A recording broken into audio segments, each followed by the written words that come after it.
നിത്യവഴുതനയിൽ ധാരാളം നാരുകൾ, calcium, potassium, magnesium, thiamine, vitamin C, sulphur, iron തുടങ്ങിയവ അടങ്ങിയിട്ടുണ്ട്. വലിയ പരിചരണം ഇല്ലാതെ വളരുന്ന ഈ ചെടിയിൽ നമ്മുടെ ആരോഗ്യത്തിന് അത്യാവശ്യമായ പല ഘടകങ്ങളും ലഭിക്കുന്നു. ഗ്രാമ്പു പോലെയാണ് ഇതിന്റെ കായ, പക്ഷേ വലിപ്പം കൂടുതലാണ്. എന്നാൽ രുചി വഴുതനയുടെയും. കൂടുതൽ നാരുകൾ അടങ്ങിയിട്ടുള്ളതിനാൽ തന്നെ ഇത് കഴിക്കുന്നത് വയറിന് നല്ലതാണ്. ഡയറ്റീഷ്യന്മാരും ന്യൂട്രീഷ്യന്മാരും ഫിറ്റ്നസ് വിദഗ്ധരും എന്ന് വേണ്ട ഡോക്ടർമാർ വരെ നാരുകളടങ്ങിയ ഭക്ഷണം കഴിക്കാൻ നിർദ്ദേശിക്കാറുണ്ട്. ശരീരത്തിലെ സൂക്ഷ്മാണു വ്യവസ്ഥയെ നിലനിർത്തി കുടലിന്റെ ആരോഗ്യം വർദ്ധിപ്പിക്കാൻ നാരുകളടങ്ങിയ ഭക്ഷണം സഹായിക്കുന്നു. നാരുകൾ ധാരാളം അടങ്ങിയ ഭക്ഷണ പദാർത്ഥങ്ങൾ ശരീരഭാരം കുറയ്ക്കാൻ സഹായിക്കും.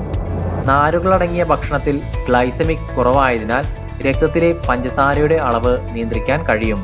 മലബന്ധം തടയുന്നതിനും ഇത്